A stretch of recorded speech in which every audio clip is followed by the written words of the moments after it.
Welcome back, everybody, to episode 11 of Furu Finance, covering Hex Pulsechain, PulseX, broader crypto news every day. Thank you guys for joining. We got a lot to get to today.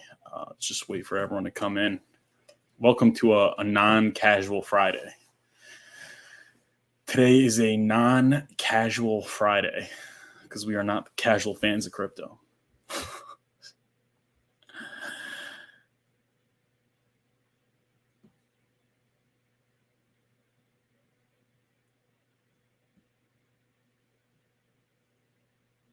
Yo, Enthio Sapien, thank you for joining. All right, let's just share screen. First, as always, we start off with Bitcoin. Bitcoin is right now at 17,157. 17,157. Super boring. Nothing's happening. There's pretty much been nothing to talk about in terms of price action since right there, since 8th of November 2022. Still waiting on that. Still waiting on the various companies, which we are going to cover today. Various companies that are facing the possibility of insolvency. To actually be officially insolvent. So I think that's really will determine the next leg up or leg down in the cycle. Today is December 9th, 2022, which means that we are 11 days away from the longest bear market duration mark in the cycle. So if it passes December 20th and there's another local low beneath the 15,500, then this will be the officially the longest bear market in cryptocurrency history. What do you guys think? Do you guys think that we're going to have the longest bear market in cryptocurrency histories? Let us know. Furu's number of leather-bound books is going parabolic. That's right. You could check out the books over there. Oh, they're not real. Appreciate the vids, dude. Thank you. I appreciate you tuning in. Looking very dapper. Thank you. Yes, non-casual Friday. Today's a non-casual Friday for non-casual crypto fans. Yeah. Let's move on with the price prediction. Yeah. So we have Tether. We have Crypto.com now is in the mix. Coinbase, Genesis, Digital Currency Group as a whole, Grayscale. That's our potential leg down. And then we have potential leg up is Goldman Sachs, right? Goldman Sachs wants to come in, buy all these companies, and then it could be the bottom. But again, yes. Is this going to be the longest cryptocurrency bear market? Let us know in the comments.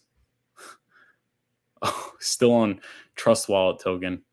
What is going on with Trust Wallet token? That is the only crypto that's been doing well in the bear market. Yeah. Interesting. Weird. Go back to Hex USDC. Yeah, Hex is sitting at 2.8 cents.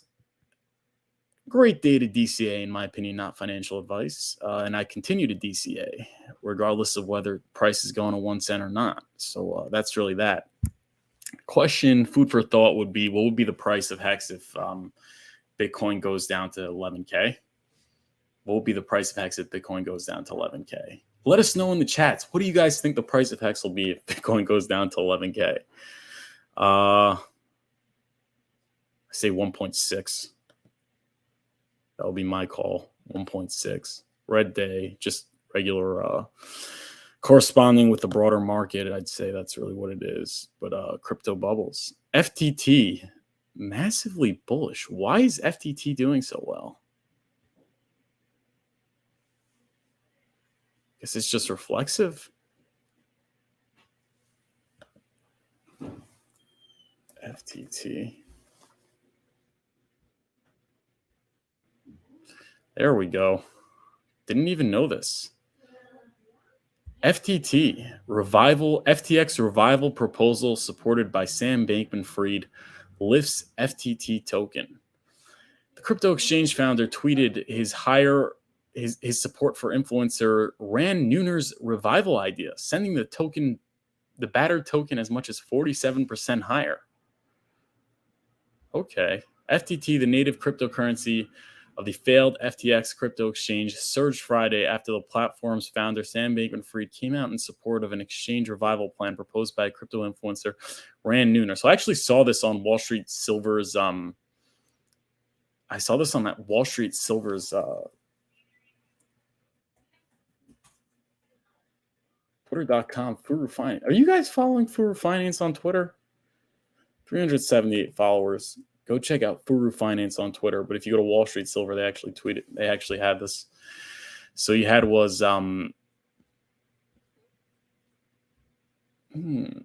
we go.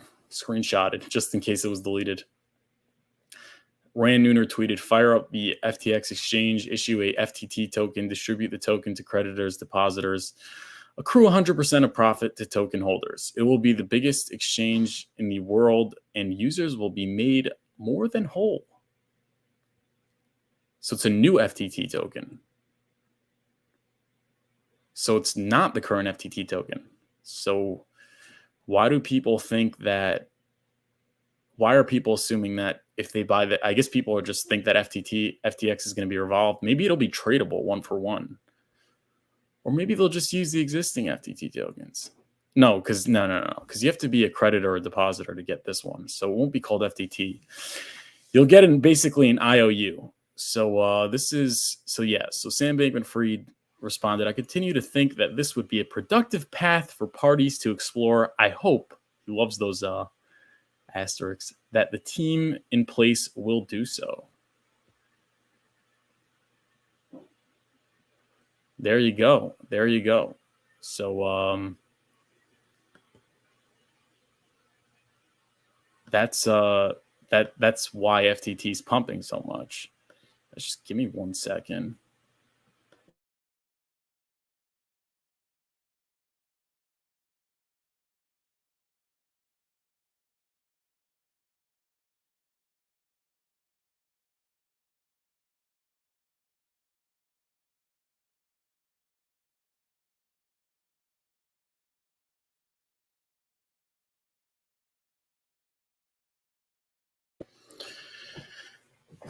Yeah, so I guess so. This was actually interesting because this is what basically everyone in crypto's doing when their company goes under. So you had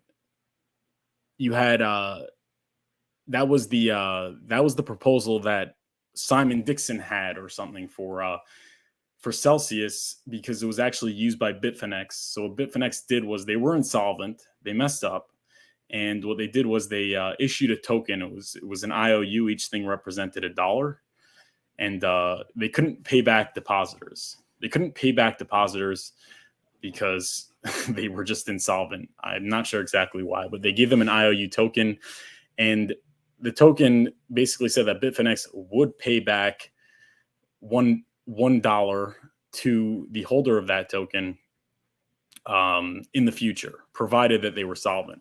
So basically, it would trade on an exchange for a lot less than $1.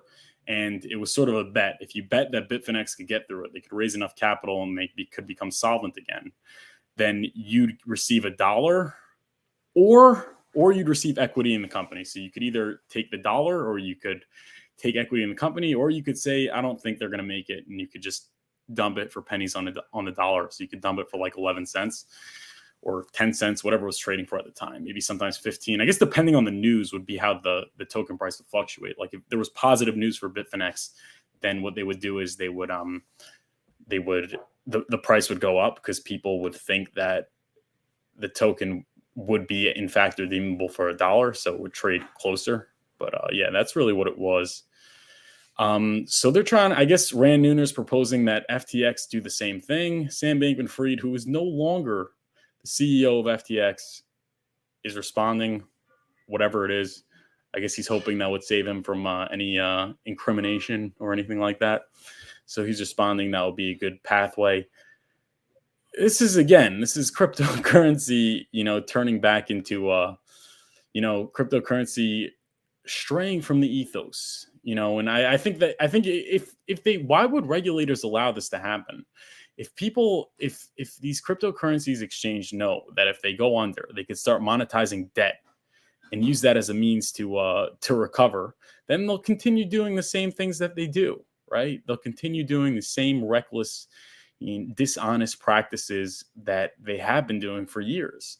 But if they know that if they play games that there's no way out, then I'd say it would be a lot more likely that these horrible things that are having on centralized exchanges are not going to continue in the future. So, I mean, I guess the best way to characterize this FTT situation would be it's kind of like a fix. It's like a fix of like a drug addict that like needs heroin. Like, just instead of ripping the Band-Aid off and taking away the heroin, you're kind of just giving him another fix. It's like an injection. It's like a cortisone injection or whatever. Instead of doing the healthy thing, doing the right thing, and having these companies pay back what they can and go insolvent, we're gonna give FTX the ability to. We're gonna give these cryptocurrencies exchanges the ability to continue to play games, knowing that they could always fall back on monetizing their debt, kind of like what the U.S. government does, huh? It's what Wall Street Silver said. It's sort of like what the Fed does with U.S. Treasuries. With the U.S. Treasury to create extra digital U.S. dollar token to keep funding the debts and deficits. That is why the Fed is to pivot in 2023. You can't taper a Ponzi. That's actually an interesting point. That is more evidence to be bullish on the markets in the future, because the Fed will eventually pivot. Because if they keep raising rates, people don't remember that they have to pay interest on the debt. They don't have to pay the full debt, but they have to pay the interest. So if they raise rates and interest rates are high, then that would be a tremendous expense incurred on the U.S. government, which is another reason why I am still bullish on the 4-year cycle. But that's for a different story. So what do you guys think about that? Interesting story. Heard it here second, but maybe that's why the FTT token's pumping at 22.6%. Is FTX too big to fail? I think actually it's a very strong possibility that this is how it's gonna end up playing out. I don't know. Is Sam Bankman-Fried going to avoid jail? And will FTX have a future? That's the question. If institutions like Grayscale want to buy up crypto firms, expecting them to engineer a major new local law. A major new local law.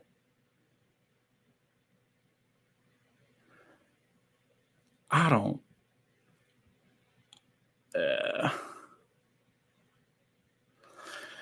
know. How are they going to engineer a new local law?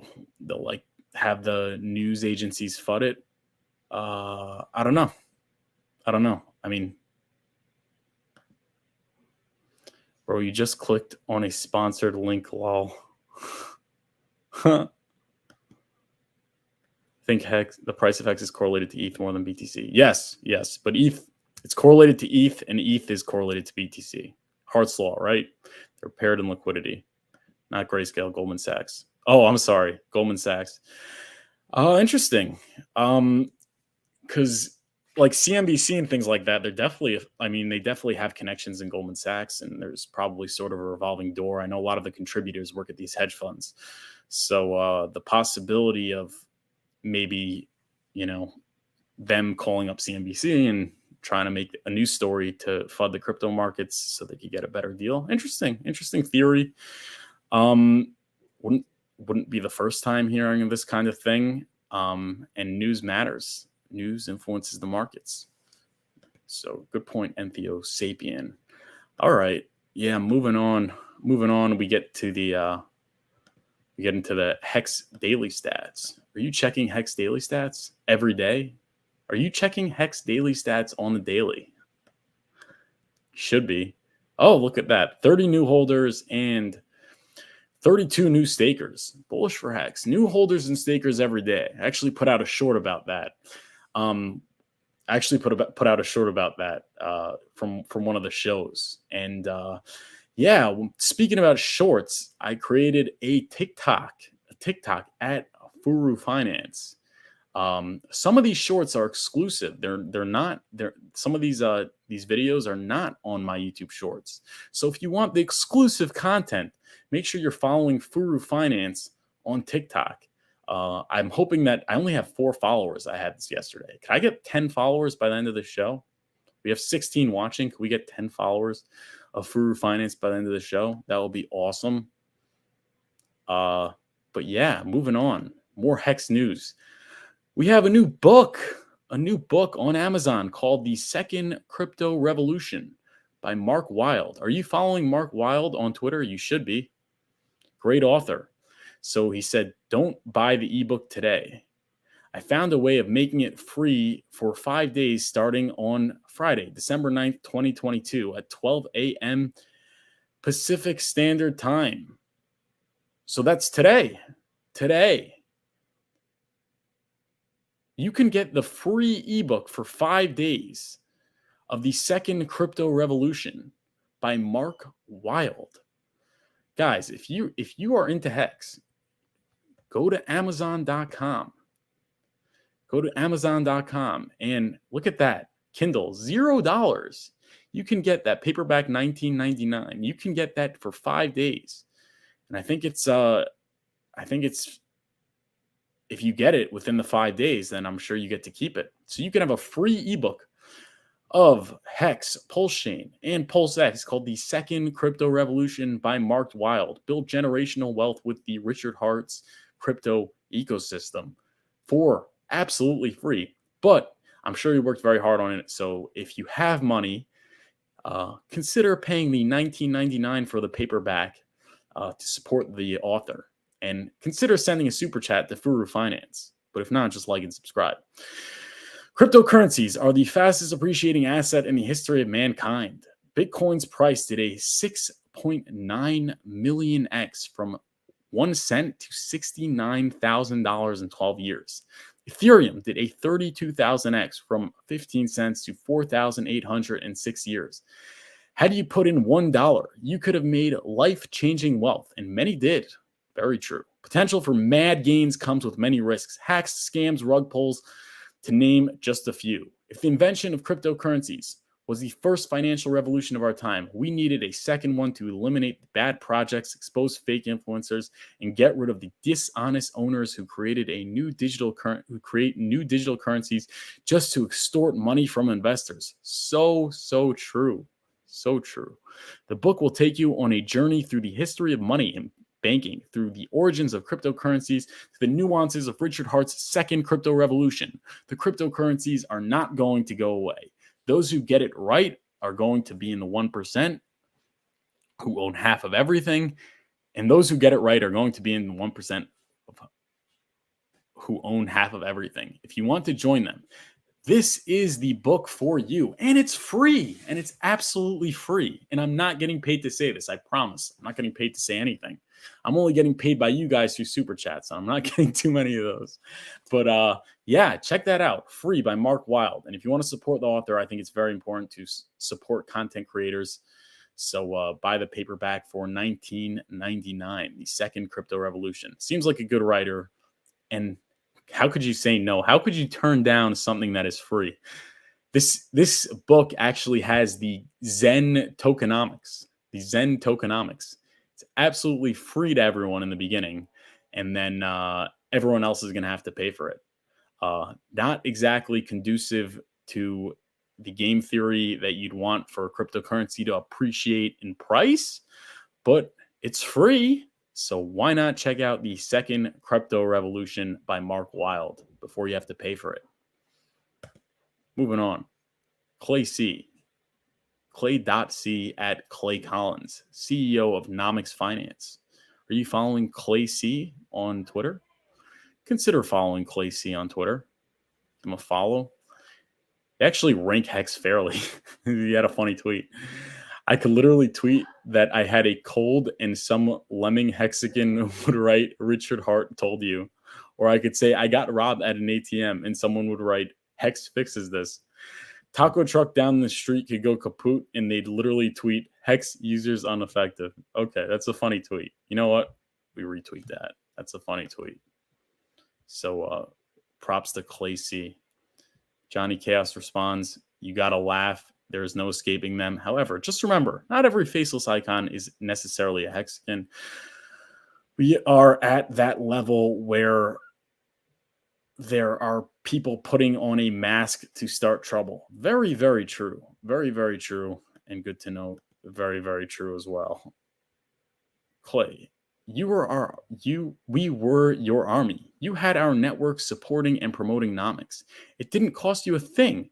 I don't think you understand how it felt to think you finally had an alliance in this very cold, deceitful space. Our only crime was transparency when others are not. Like that. You helped give us credibility, the credibility we deserved, and we were grateful for that. The reduction wasn't an issue. It's that all the other ERC20s that are successful are set up with the same centralized control, just they aren't honest about it. Look up the top 100 wallets of any coin. Very true. A lot of them own over 90% of the supply of a given coin. Closed doors don't bother us. We just kicked them in. What bothered us was we felt like a friend left us behind, but we survived and adapted and are not going away. We just care less about ranking sites, and everyone knows they were not accurate numbers, just opinions now. So this is actually referring to Nomics, which is Clay's website, was actually ranking Hex at the number 3 market cap spot, which was its rightful spot. And they brought it down to exclude the OA tokens. And that the argument is that the OA controls 90% of the supply, so it's not a fair market cap ranking. But at the same time, Hex is not the exception. You look at the top 100 cryptocurrencies, some of them, like including BNB, Uniswap, very considered to be legitimate cryptocurrencies, control the top 100 wallets, control over 90% of the supply, and are often affiliated with the company that issued them. So that's that. Clay, still to his credit, is more fair to Hex than any other cryptocurrency. So yeah, that's awesome. That Johnny Chaos, he is on the Furu rankings. He is the number 1 Twitter account on Hex, on the number 1 hexagon Twitter account on the Furu rank leaderboard, on the Furu Forbes leaderboard for hexagons on Twitter, excluding Richard Hart. Johnny Chaos is number 1. He's got 13.1 thousand. You better be following him. Look at that. Chadwick von Donnerschwanz is following Johnny Chaos. So be sure to give Chadwick, our mod, Chadwick von Donnerschwanz, give him a follow, please. Yeah, there you go. This is our mod, and he is a day 1 Furu Finance OG. I don't know about day 1, but he's great. He's got a great name, great profile pic. This is actually him. Give him a follow. How about that? How about that, Chad? That's right. Give Chad Donnerschwanz a follow. There we go. Moving on. Highest of stakes update. Highest of stakes update. We got an end of year update. The highest of from the highest of stakes movie, the highest of stakes documentary. Are you following the highest of stakes documentary? If not, you probably should be. Got a lot of followers. End of year update. The highest of stakes is now finished, and we are in the process of working towards a sales deal. We promise any big updates on where to see the film. You will hear from us first. Don't believe anything. Don't believe everything you've read, folks. I guess believe some things. Point is, the highest of stakes movie is complete. It is finished. The last part was the orchestra. The highest of stakes is now finished, and they're in the process of working towards a sales deal. So question is which platform they're going to be on. I know they're going for Netflix. We'll settle for Hulu. But people that doubt it, just remember, before Bitcoin was mainstream, The Bitcoin documentary got on Netflix. So if you have big enough of a community and an interesting project, especially if you have a founder like Richard Hart that, you could talk about, I believe that it is definitely a very, very strong possibility that Netflix is going to pick it up. And I hope they pay a lot of money for it because these guys worked really hard. If you haven't watched the teaser trailer, it's absolutely incredible. So this is going to be a hit. And people are saying that they're trying to align it with the Pulsechain launch. I don't know. What do you guys think? Are they going to try and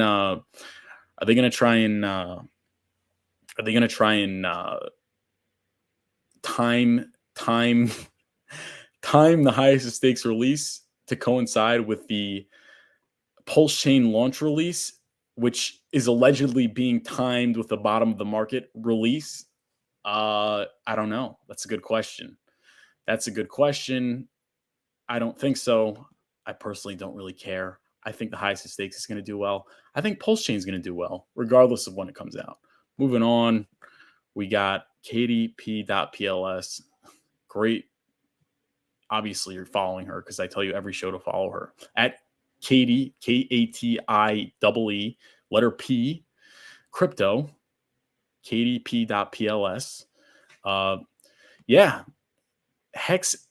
So Dex Tools app hey, at Dex Tools app, I see you put Hex in your preview photos in the App Store. I'm seeing Hex everywhere. We haven't even gotten started yet. Very good. What's Dex Tools app? They got 88.9 thousand followers. The ultimate trading app for DeFi, charts, transactions, price alerts, and many more features. We don't read DM in Twitter. So yeah, great tweet. Give that tweet a like. Give it a retweet. Follow KDPLS. But that's some big news. Dex Tools, 88.9 thousand, has Hex in the App Store photos. Cool. Does that make much of a difference? Probably not, but we'll never know. Probably not much, but definitely means something. So that's some good news. Then Optimus Kevtron writes, the Hex logo will be everywhere next bull market. It's going to be sweet. So true.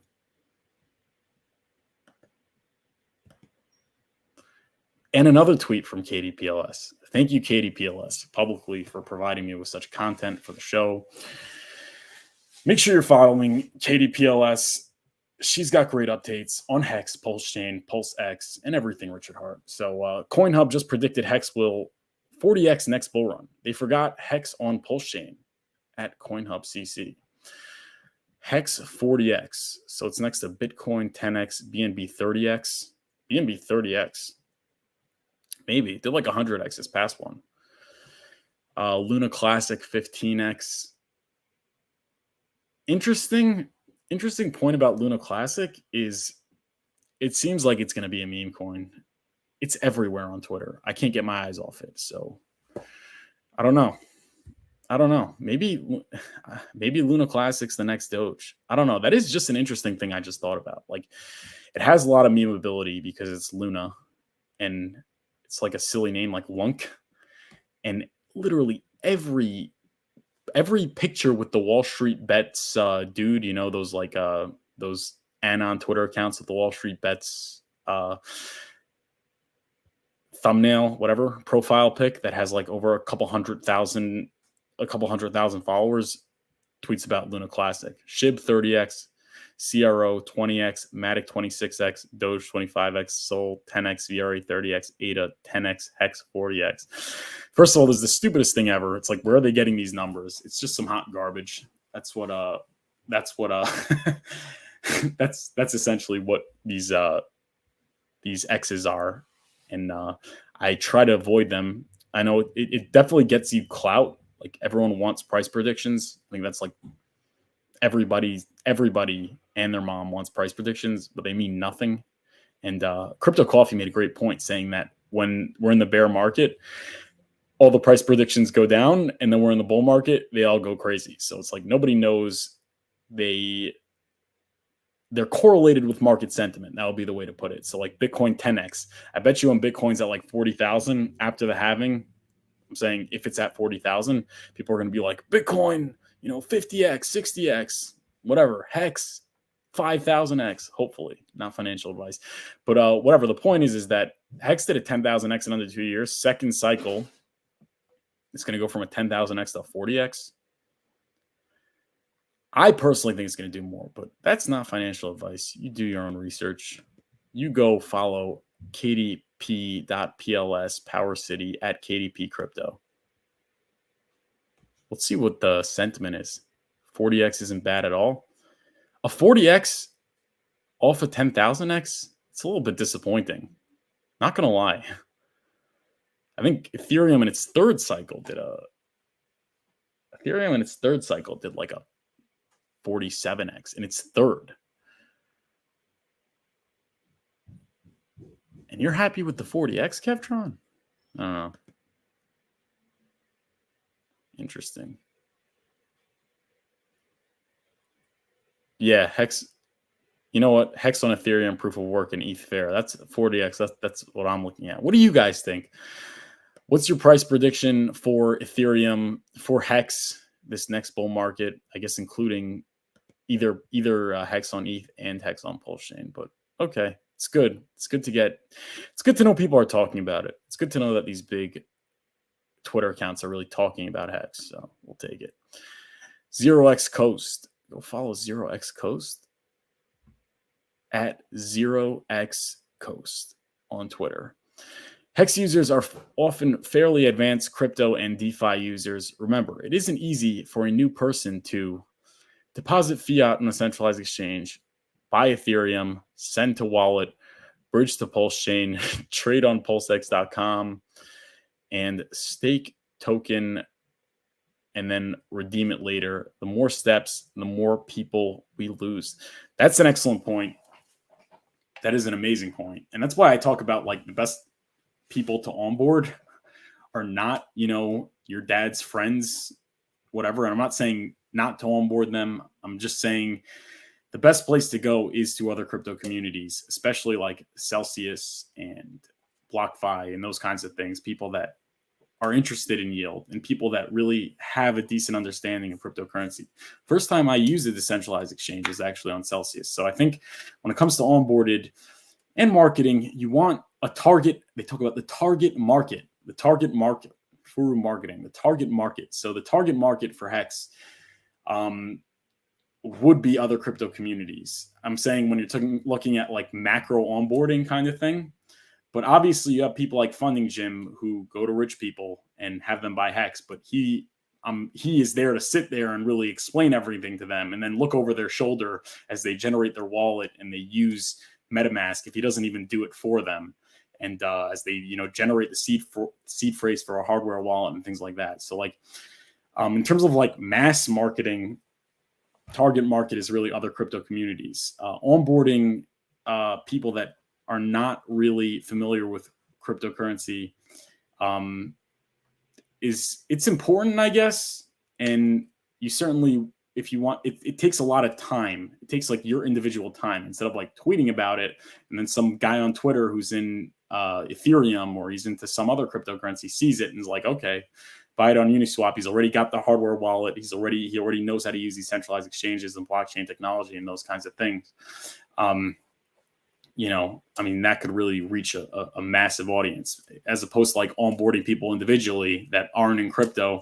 You have to really go up to them and probably have them buy the hardware wallet and then sit next to them, showing them how to download the Ledger software and generate the cold storage seed phrase and things like that, and then connect it with a decentralized exchange. It's very complicated, which is why when you have this massive crypto news, when you have like this like it says BlackRock is offering like Bitcoin custody and things like that, or like these crypto commercials during the Super Bowl, it's very, very bullish for Hex because that onboards people into crypto. That further encourages people to use cold storage and not, I'm saying, and things like that. And then that expands the target market to continue funneling people into the best cryptocurrency system on the planet. That is the Richard Hart ecosystem. So I guess the overall point is best target market for onboarding is people in other crypto communities. I'm saying that's where you could really macro onboard because they just have to see Hex, the Hex ticker. They got the hardware wallet. They know how to use decentralized exchanges. You know, they could get right to Hex and stake it with ease. Not the best people to onboard are friends and family who are not familiar at all with crypto. If you're trying to do that, you want to probably use your time. You want to delegate your time because it is timely and it requires a lot of energy.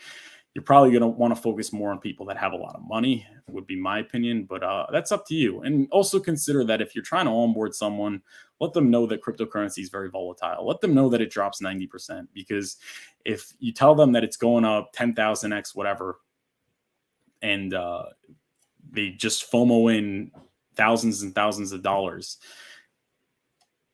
if let's say there's a huge correction, which has happened and continues to happen, and you know, volatility is the price you pay for the fastest appreciating asset, and they're staked and they can't sell, whatever, I'm saying maybe ultimately it'll be good for them, but that could that could harm relationships. That could harm your relationship with friends and family. That's why I'm not so into, like, yeah, if someone, you can't sell meat to vegans. I had a marketing teacher who told me that. You can't sell meat to vegans. Marketing, that was a good course I took in college. Yeah, side note. But yeah, that's true. That's true. So a centralized exchange, which hopefully will happen shortly. No expectations for the work of others. That'll be very bullish. Great point by 0x Coast. 0x Coast. And yeah, we got 42 watching. Make sure to hit the like and the subscribe button and follow me on Twitter at Furu Finance. And news today was actually, this is something that I could just say is I keep telling people to subscribe to the email list, and we had someone had the great point that, you know, it would be appropriate to write a newsletter and offer value for putting in your email.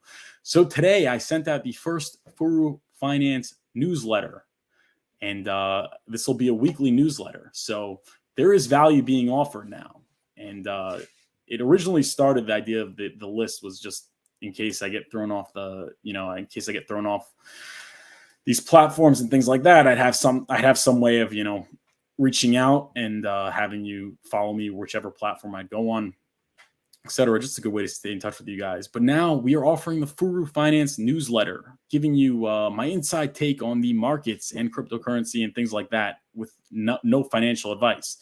So please consider clicking the link in the description. Clicking the link in the description that says sign up to the Furu Finance email newsletter. Put your email on there and you'll be getting the newsletter. I will not cover the newsletter. This is something exclusive to people on the Furu Finance newsletter list. But moving on, we got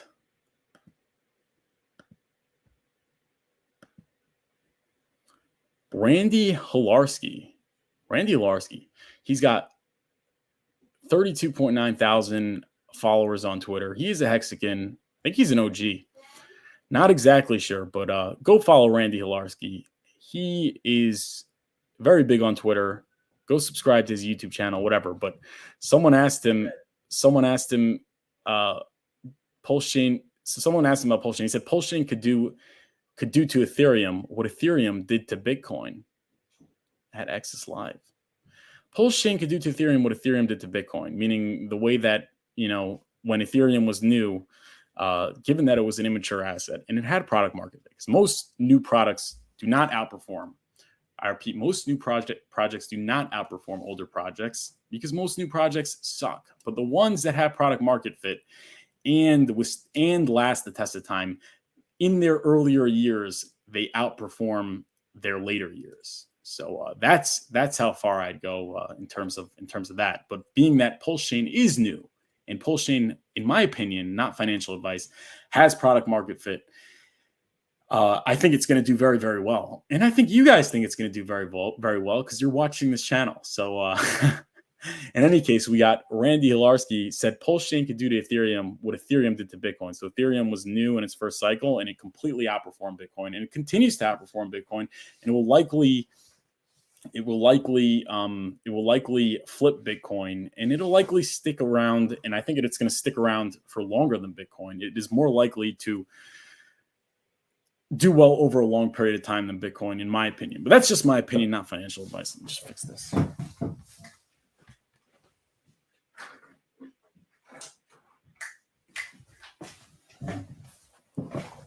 And we're back. Point is, Randy Hilarski. Let's play the video. So what he says there at the end is that PulseChain could do to ETH what ETH did to Bitcoin. It might not be as grand of a scale, but it could. And that's not even the 1000x part. That's just the fact that PulseChain is going to put a whooping on Ethereum. And when it comes to price performance, I am just ecstatic for what's coming to us over the next couple of years. We as a community put our trust in RH because he is really good at seeing. No expectation from the work of others, just a disclaimer. What's coming in the future. And now we're about to get rewarded big time for trusting in that. He saw that Ethereum fees were going to continue to rise in the coming years. Get ready. So what he says there at the end is that PulseChain could do to ETH what ETH did to Bitcoin. It might not be as grand of a scale, but it could. Yes, I absolutely, could not agree more. In my opinion, not financial advice. In my opinion, not financial advice. I completely agree with Randy Hilarski. It can very well possibly happen. And like I said, even though I believe Hex is going to do the best over a 15-year, 10-year, 5-year time frame, this upcoming bull market, PulseChain will be the story. It's a layer one. It's got better game theory than Ethereum. It is the first system state copy of its kind. I think it is going to be the story. I think it is going to probably, in my opinion, not financial advice, in this next bull market, be the fastest appreciating asset. I think of all cryptos, and I think Hex is going to be right behind it. And I think PulseX probably be behind Hex or maybe ahead. But we got a $5 super chat. Thank you so much, Street Guru, for the $5 super chat. I appreciate that. I really appreciate that. Big play. Hex should register with the SEC and go mainstream. Why fight? Hex would grow exponentially given bear for 1 year.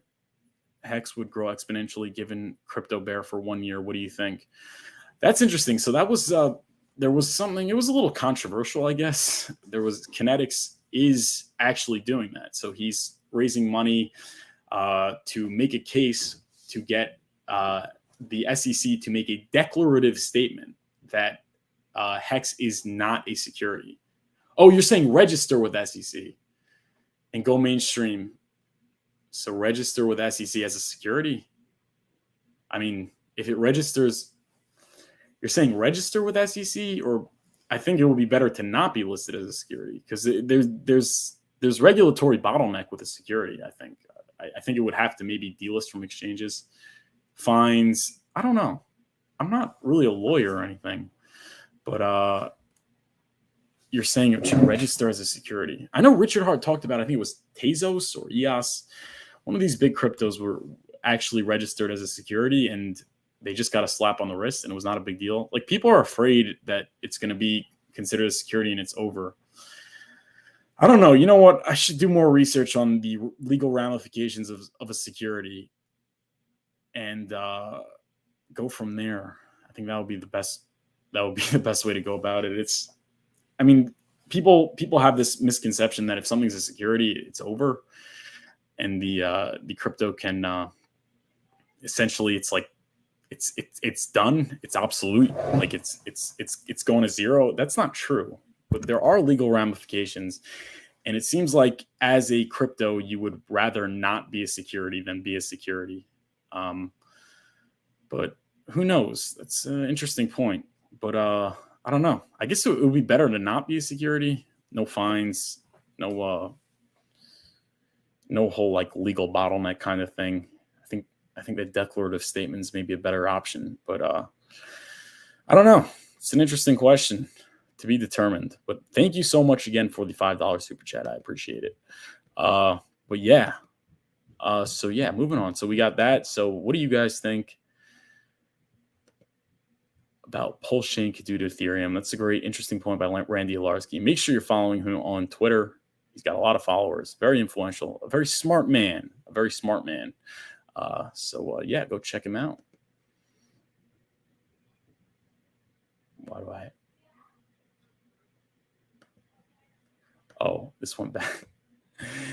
Next up is Furu Finance. He's got 378 followers. Make sure you give him a follow. Make sure you give this video a like. Make sure you subscribe to this channel. And make sure you sign up to the Furu Finance newsletter on the email below. But he had a tweet. Not bad. It had 16. It's got 16 likes, 2 retweets. See, I don't use Twitter as much as YouTube because when I put something out on Twitter, very often, like it's a good tweet and, you know, I take some time to upload a video, whatever, and then just nobody cares because I don't have a lot of followers. But this one did pretty well. So make sure you give this tweet a like. Can we get this tweet to 20 likes by the end of the stream? I'm not going to like it because you just don't like your own tweet. Everyone knows the rules. Message to Charles Hoskinson and the Cardano community from the Hex community. Time to put aside our differences and grievances for the greater good. So true. What a good tweet. And then I actually clipped my interview with my show yesterday, which I had Ben Dubard on, where we cover this. So take a listen. Take a listen if you didn't tune in. Charles Hoskinson seems like an idealist. Seems like he wants to change the world. And you need to get consensus in order to change the world. And you need support. So why not talk to the Hex community? Charles Hoskinson seems like an idealist. Seems like he wants to change the world. And you need to get consensus in order to change the world. And you need support. So why not talk to the Hex community, the most engaging community, and get their support? And maybe that will help implement your ideas. If you're not in it for yourself, and you're really in it for the tech and changing the world, you know, you can't, this is something it sounds exactly like something Charles would say, but like, you can't put yourself in a box. You got to go out there and talk to other people. He says a lot of smart things. He's really smart. I like what he had to say on a lot. I liked a lot of the things that he has to say on the Corey Costa stream. And if you're truly serious about getting things done in crypto, and you know, changing the world, and you should try and win over. You know, you should ally with communities with similar values. And I think the Hex community and the Cardano community has more in common with each other than probably any other community. It's very, very, very similar, very politically aligned, so to speak. And that would really help him out. And if he's very serious about getting things done, I think this is a tremendous opportunity. We love Charles Hoskinson. That is true. We do love Charles Hoskinson. But yeah, this was because basically BitBoy and HvidHex were trying to arrange a forum with BitBoy mediating between Richard Hart and Charles Hoskinson. And Charles responded, if you haven't seen the tweet already, just a quick summary. Charles responded that I'm not going to do it because Richard Hart threw mud, right? He said negative things about Charles Hoskinson and the Cardano community. It wasn't like he said such serious negative personal things. Oh, sorry. It wasn't like he said like such serious negative personal things about Charles, like that are unforgivable. Like he said, maybe, you know, they don't have smart contracts or, you know, things like that. Whatever he said, it doesn't matter. The point is that Charles espouses himself as, you know, one of these people, one of these idealists like Richard Hart that's trying to change the world. And he has all these good ideas. And he has all these ideas. Many of them are very good. Many of them I agree with.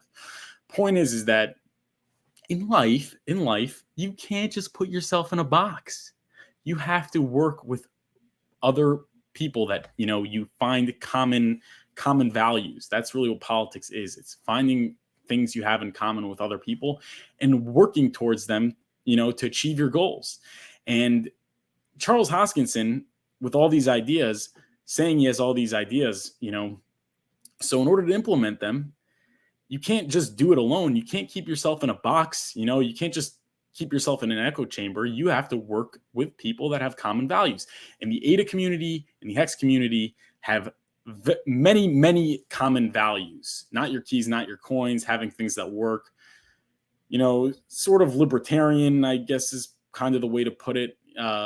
You know, political worldviews, a lot in common. It's a great community to work with. And the fact that, you know, Charles Hoskinson is saying, I don't want to, you know, work with Richard Hart. I don't want to have a talk with him because he threw mud. I think that is a little bit of a testament to being fundamentally unserious about, you know, moving the ball forward and getting things done and shaping the world in your image, you know, having that philanthropic tendency that Charles likes to talk about.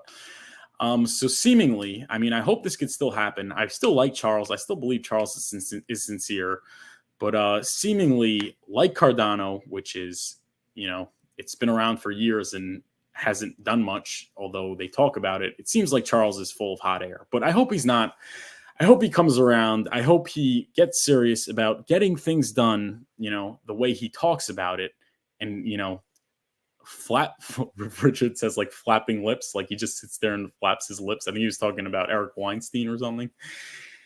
It's time to stop doing less of the lip flapping and more of the heavy lifting, right? When the going gets tough, the tough get going, okay?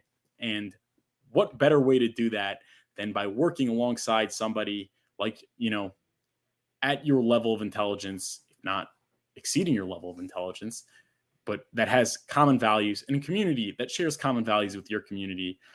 That's the best way to get things done. That's what Charles Hoskinson should be doing. And I think that's what he will be doing because I believe Charles is serious. I believe in Charles. Charles, get that forum done.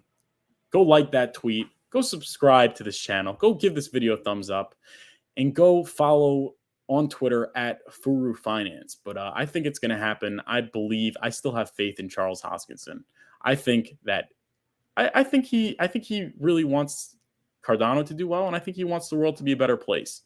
And the way to do it is by working with other people that share your values, right? All right. Going on to broader crypto news, we have USDC repeated failures at adoption. This is interesting. It's being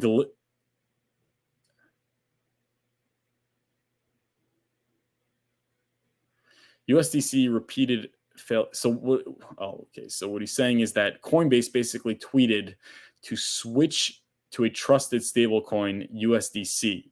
So they're saying now convert Tether to USDC with 0 fees. So Coinbase is basically telling everyone that Tether is not implying that Tether is not a trusted stablecoin because they're saying switch to a trusted stablecoin USDC, and they have from Tether, and they're saying to convert Tether to USDC.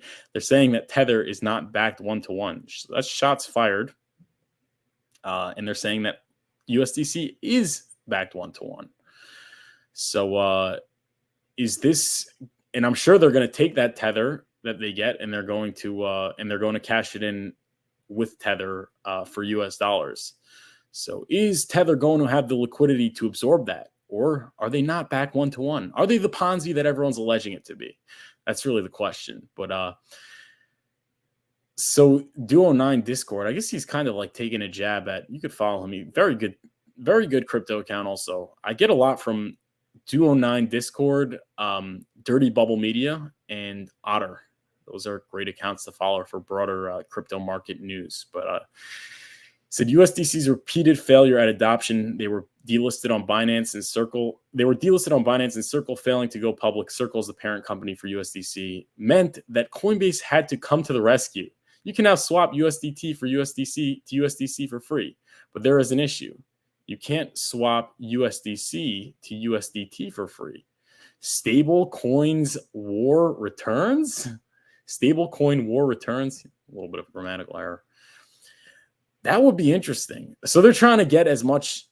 Are they trying to? He's kind of alleging that Circle is trying to get Tether and go to and try and force a liquidity crunch where they're going to have so much Tether that Tether's not going to be able to meet their demands, and essentially it's going to lead to a depegging and they're going to go insolvent. Is he trying to say that that's what they're trying to do over here? I think that's sort of alleging that USD that Coinbase and Circle, I think they're affiliated with each other, is trying to get a depegging of Tether and take Tether down.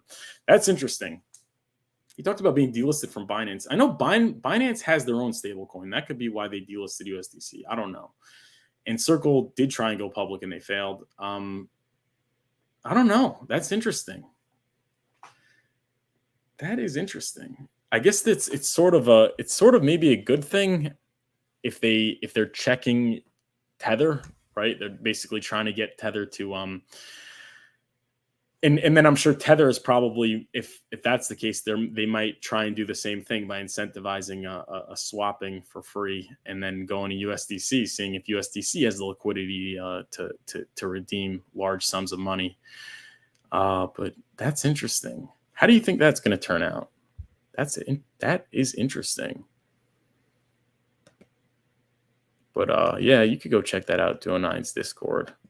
There's an article here by CoinDesk. Crypto exchange Coinbase asks users to switch USDT for USDC. Coinbase highlights questions about Tether's reserves and campaign to get users over to USDC. Well, yeah, if they're interesting thing, if Coinbase is talking about trusted stablecoins and things like that, then they should be having an audit. They should have an audit to make sure that they're back 1-to-1. And Coinbase refuses an audit. So what was the saying that Funding Jim had? Priests don't go to whorehouses or something like that. But yeah, Coinbase, look who's talking, alleging things aren't trusted, but not refusing to do an audit to confirm they actually have the reserves they say they have. Interesting point there, but Coinbase is waiving the conversion fees for users that switch to a quote-unquote trusted stablecoin in a new campaign that highlights the quality of reserves that Circle-owned USD coin. The events of the past few weeks have put some stablecoins to the test, and we've seen a flight to safety. Coinbase said in a blog post published Friday morning Asia time, "We believe USDC is a trusted and reputable stablecoin." Coinbase said starting today, it's waiving fees for global customers to convert USDT to USDC. Coinbase is a co-founder of USDC. There you go. Coinbase is a co-founder of USDC. On-chain data shows that USDT is currently the third most widely traded digital asset on Coinbase, representing 5% of the volume on the exchange, where it currently trades for 99 cents. Days after the FTX collapse, Tether USDT was knocked off its peg and traded as low as 93 cents. The majority of trading pairs on exchanges had returned to $1 through CoinGecko data shows, and CoinGecko data shows that it continues to trade at 99 cents on some pairs at Binance. In late September, Tether was ordered by a U.S. judge in New York to produce financial records relating to the backing of USDT. This is separate from the lawsuit before the New York Supreme Court that's asking for the New York Attorney General to release document and gathered in its investigation into Tether reserves. And Binance, they talk about this stopping USDC. So yeah, that's an interesting story. I mean, it makes a lot of sense that Coinbase, which is a sister company to USDC, wants their trading volume in USDC. They want people to use USDC because that means that people are depositing dollars into Circle, right? That Circle could use to earn yield through short-term treasuries and things like that. So yeah, they'd want more. I don't know if there's a, I mean, that is interesting. Maybe they'll get sued for calling USDT, alleging that it's not stable, but who knows? Who cares? Yeah, that's for a different day. We got 38 watching. Let's get to last thing before our main story. We have our featured story. Our featured story is actually Kevin O'Leary. Kevin O'Leary is all over the news because it turns out that he took $15 million from Sam Bankman-Fried to promote FTX. And it's interesting because that allegedly coincided with when he started getting bullish on crypto. So we're going to get to that next. But just one quick thing I just wanted to show you on Twitter, Walrus. So it said just in, Bank of Spain announces plans to launch an experimental CBDC program. So interesting. All the world banks are moving towards central bank digital currencies. And then according to Walrus, in a Twitter space question, make sure you follow Walrus at Wall with 2 L's, Riss Official. Da Vinci Jeremy. So Da Vinci Jeremy is the famous guy that said that, when Bitcoin was at like $1 or something, just to buy 1 Bitcoin. And obviously we saw what happened. He said, bring on the CBDCs with the notion that they would actually drive blockchain adoption for Bitcoin or other cryptos. Agree or disagree? What do you guys think? Do you guys think that CBDCs would drive blockchain adoption and adoption for crypto? Would that pump your bags? CBDCs. Would CBDCs pump your bags? That's an interesting question. They may or may not, but is it really worth, sacrificing privacy and freedom that you have with cash in the current monetary system? I don't think so. I'm sure it'll pump it a little bit, but regardless, we have stable coins. We have a connection of fiat on ramps and off ramps. We have a connection between the fiat world and the digital currency world. So maybe it would do a little bit better with CBDCs, but I prefer not having CBDCs and having my freedom, and maybe crypto not pumping as well. I still think crypto will do well, irregardless of CBDCs. But that's really what I would say. So I don't know. Da Vinci always talks about criticism of the Federal Reserve and monetary policy and things like that. But at the same time, Da Vinci is calling for CBDCs, which is something that very, very much benefits the Federal Reserve. So I don't like it, but I like Da Vinci. You can go check out Da Vinci. Now for our featured story. Our featured story. We got 42 watching, though. Please, if you're enjoying the stream, please hit the like button. Please subscribe to the channel. Please sign up to the Furu Finance exclusive newsletter in the description below. Link is in the description. And if you're enjoying this, feel free to send a super chat. But it's a bear market, so if you can, I totally get it. But Kevin O'Leary, the shark, Mr. Wonderful, says he lost almost $10 million in FTX collapse and that the exchange has paid him $15 million to be a spokesman. Kevin O'Leary was getting paid $15 million to be a spokesman for FTX. Conflict of interest? That coincides with Kevin O'Leary saying that Sam Bankman-Fried is, he would give him another chance. He doesn't think he should get arrested. He thinks he was being sincere, and he just made mistakes. So Kevin O'Leary was paid $15 million by FTX to be a spokesman for the failed crypto exchange. O'Leary told CNBC he personally had 9.7 million in crypto tokens on the FTX platform that has since been wiped out to zero. Maybe he should have listened to Richard Hart. There you go. Even Kevin O'Leary, who had $9.7 million in crypto, did not do the due diligence and take the time to just get his own cold storage. That is why Hex is so important. Hex incentivizes cold storage. It incentivizes taking your money off the exchange. In fact, it incentivizes not using a centralized exchange at all, because most of its volume is on Uniswap, and you can earn 38% APY on average for staking your Hex, which you cannot do from exchanges, which is why Hex is awesome, and which is why Kevin O'Leary should be buying Hex, in my opinion. Not financial advice, but he wouldn't have lost 9.7 million in crypto tokens if he did. There you go. O'Leary also owned a $1 million equity stake in FTX that has since been wiped out as the company filed for bankruptcy. So that is a total of $10.7 million lost by Kevin O'Leary. But Kevin O'Leary is still up $4.3 million. Maybe he should pay back that $4.3 million that was probably taken from depositors. Maybe he should give that back. Maybe he should, as Sam Bankman-Fried says, he should make FTX users whole again, right? They want to make users whole again. That's another thing that Mashinsky talks about. That's what Simon Dixon talks about. Not to put Simon Dixon in that category, but I don't like that he promotes middlemen. That's why I call him Simon Middleman Dixon. Simon Suck Middleman Dixon. Kevin O'Leary was paid about $15 million by FTX to be a spokesperson for the failed crypto exchange. He said in an interview with CNBC on Thursday.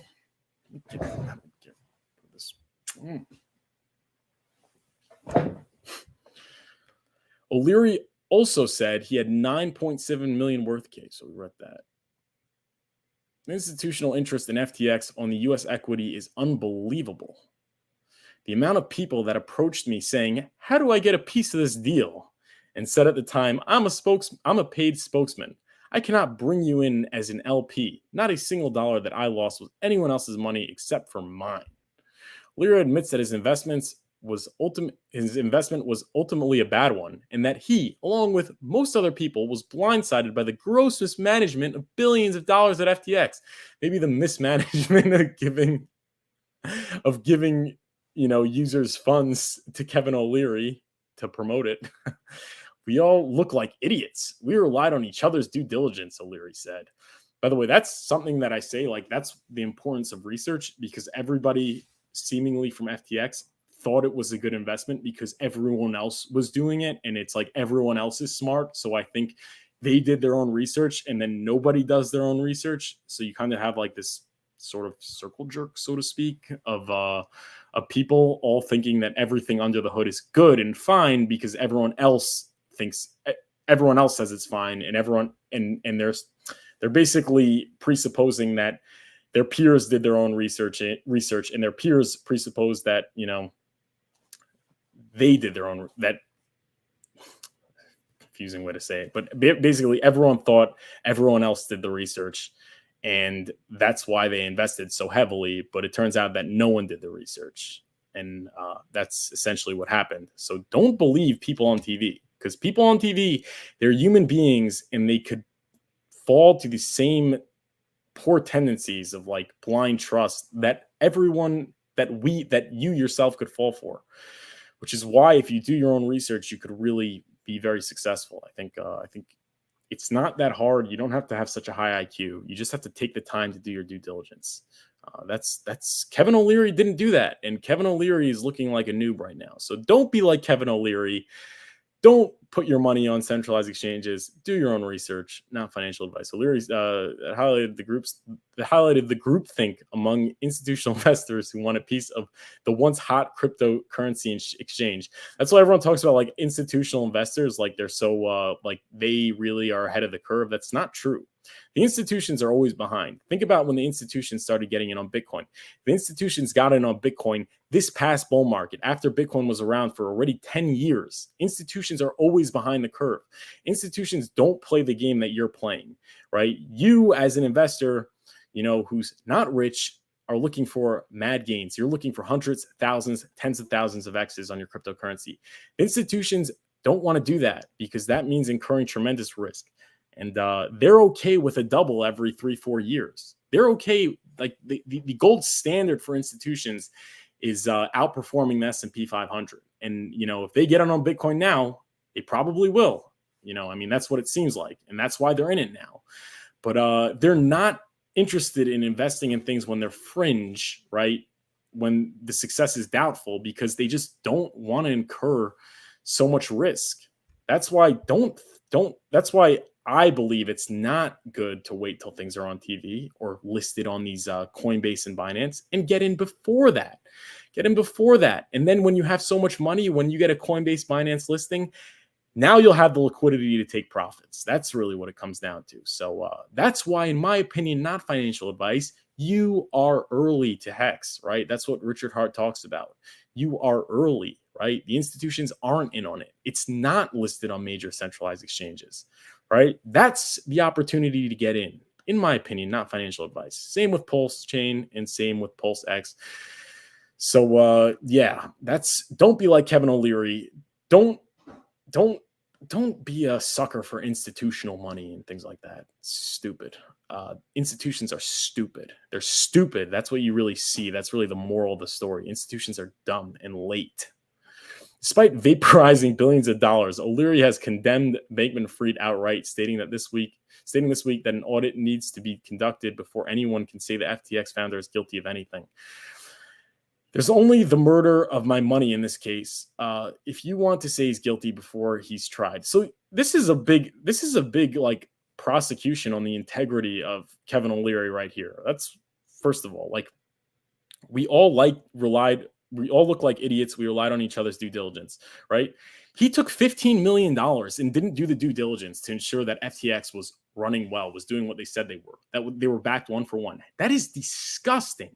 That is disgusting. And that is what so many people in the crypto industry do. So many people on YouTube, so many people on Twitter, they take a payout from these cryptocurrency companies for thousands, tens of thousands of dollars, and they shamelessly shill the crypto without doing any due diligence, any of it. It's disgusting. And you just see that's essentially what Kevin O'Leary did on a macro scale. He took $15 million and admitted that he didn't do the due diligence. All right. So that is the importance. That is why, you keep on saying not to trust the Furus, except for one. Not even me. Do your own research.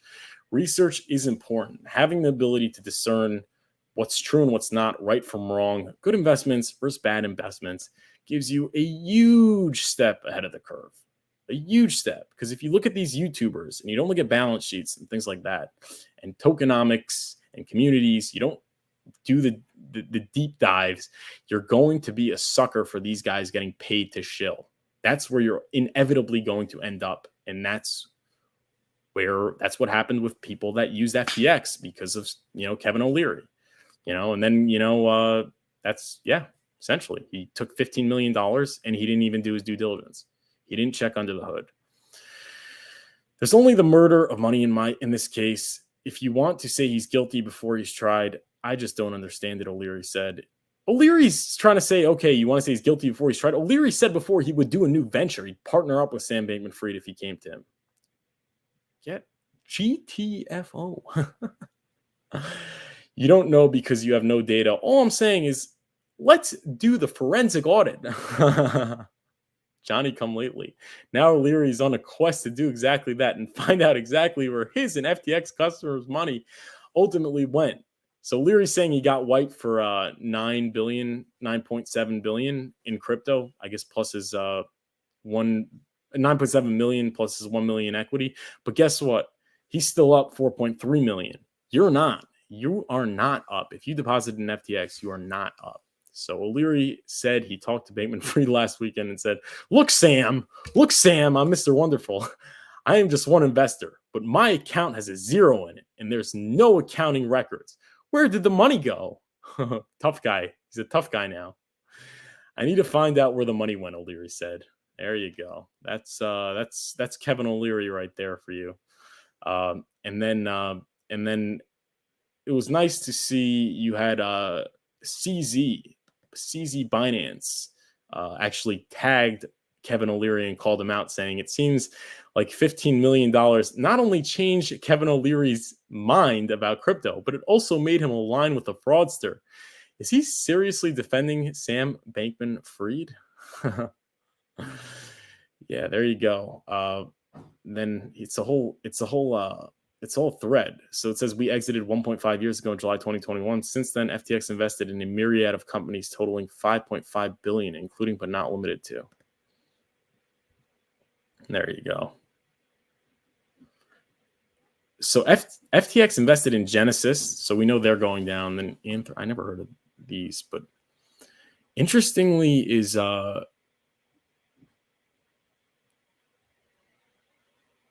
Polygon Network. So is that bearish for Matic Polygon if they were affiliated with FTX? Polygon Network, they got $50 million. It's a lot of money. I don't know. But that's really that. And then I guess we'll just finish this thread.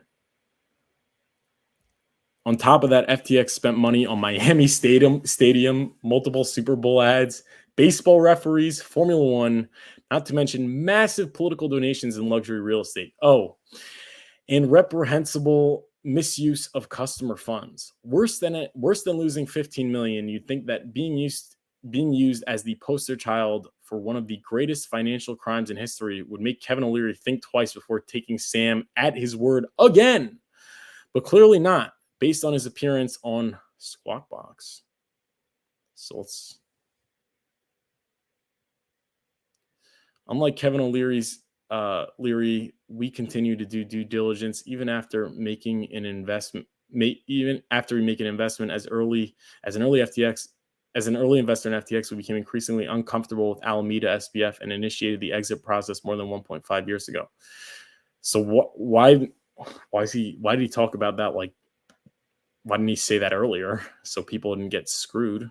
But whatever, it is what it is. It's nice to see CZ calling out Kevin O'Leary. And the last thing I wanted to show is BitBoy's tweet, because BitBoy has been in a little beef, back and forth with Kevin O'Leary, and what did Kevin O'Leary called him? A crypto bozo. You're a crypto bozo. And so yeah, they've been going at it, and now it's looking like Kevin O'Leary is not doing too well. He is not doing too well. So BitBoy said, "Amazing, isn't it, Kevin O'Leary? Remember when I told you I was going to eradicate you from crypto? Man, I love it when a plan comes together. CZD just pulled up on you, Gramps. Even your walker with the tennis balls on the legs won't help you out on this one." Okay, cute. Point is, interestingly enough, like, this is not the first time that somebody that got at it with BitBoy Crypto ended up having their career wrecked. The first one was actually, interestingly enough, Sam Bankman-Fried. So add that to BitBoy's body count. But yeah, it is interesting because they were going at it, and everyone, who BitBoy has seemingly been eradicating his enemies. So shout out to BitBoy. I also like that BitBoy and Richard Hart are good friends, and BitBoy covers Hex very favorably, I think, compared to most other people, YouTube influencers in crypto. YouTube crypto influencers. BitBoy and Rand Nooner and Ivan on Tech have been really good. So we appreciate that. And we appreciate BitBoy, what he's been doing with Sam Bankman-Fried, and now Kevin O'Leary, Kevin $15 million O'Leary. But that's it for the content. Now we're just going to look at the chat, see if you guys have anything interesting to say. Feel free to drop a super chat, and feel free to donate. Donation wallet is in the address below. And if not, please like and subscribe to the channel. We appreciate you tuning in, and we appreciate you taking the time to be with us here on today on Friday. And just a reminder, tomorrow there will be no stream, but on Sunday we will be back at 12 p.m. Eastern time, Sunday through Friday, 12 p.m. Eastern time. We are always here for you, bringing the crypto news, bringing the news in the RH ecosystem with Hex, Pulsechain, and PulseX. Hope you're enjoying. Appreciate you tuning in. Please hit the like and subscribe button. Sign up for the email list. And what are your chats saying? Okay.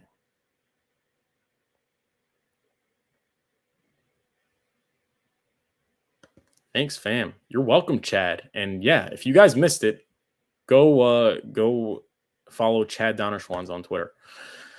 Hi, what do you think about contract sells using Uniswap routers?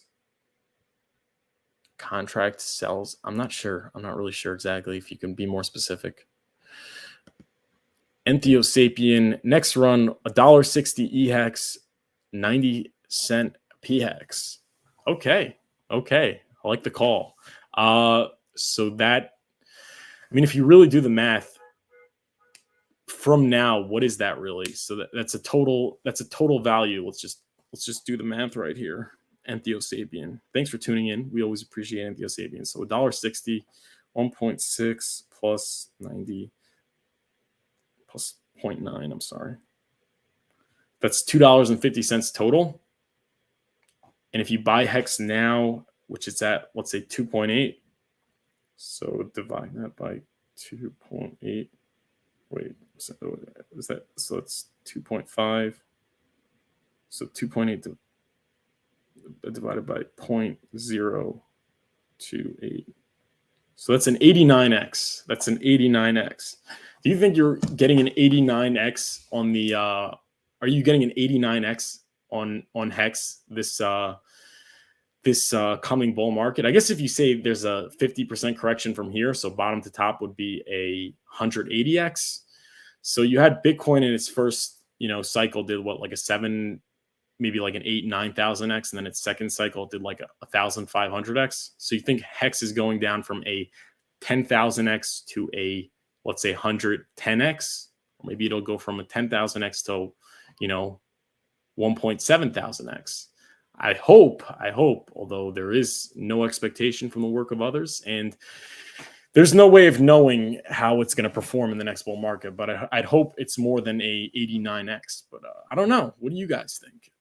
What do you guys think? That's really the question. And Theosapien would be happy with that. Okay, I'd be happy with that too. When Pulsechain, sir? I don't know. Tony, but I guess if I want to get like good viewership and clip it, I could pretend like I actually know. But that's the thing. People like to predict when Pulsechain is going to come out.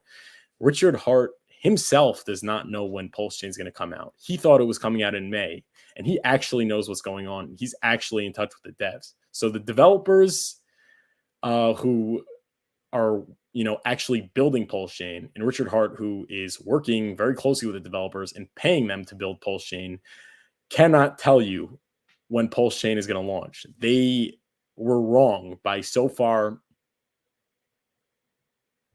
7 months. They're 7 months off.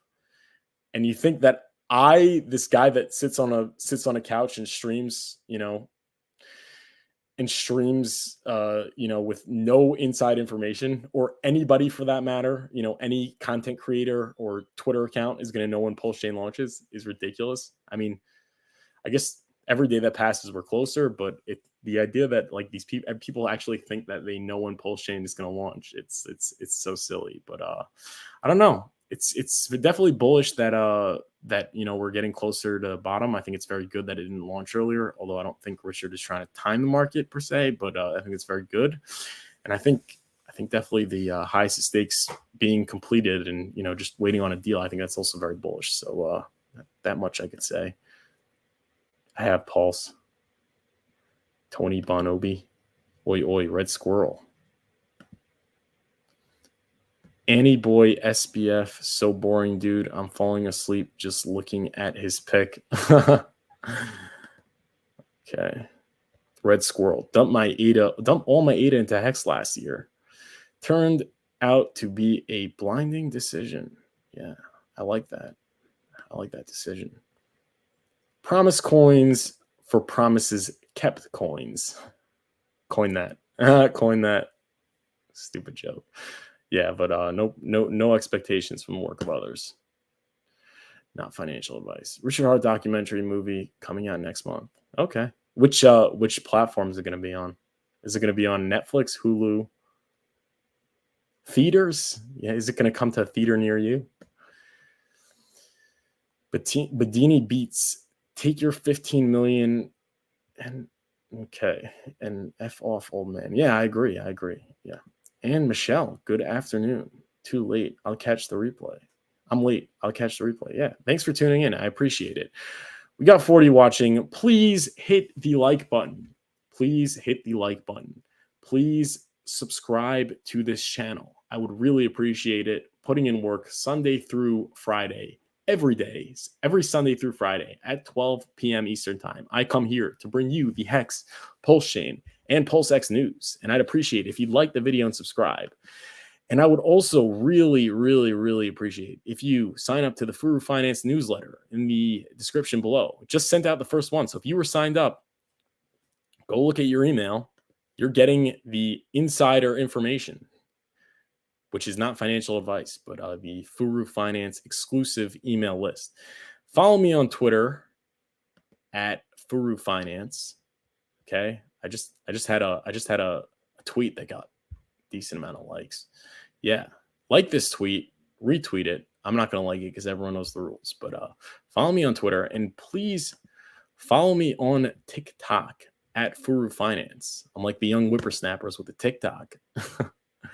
I got 5 followers. I tried to get 10 by the end of the stream, and I got 5 followers. I only got 1 follower on TikTok since the stream started. Can you guys please just go to TikTok right now? 42 people watching. Just go to TikTok and just follow Furu Finance. Exclusive TikTok footage you're not going to get on YouTube Shorts. Good information. I'm telling you, it's good information. You know it's good information.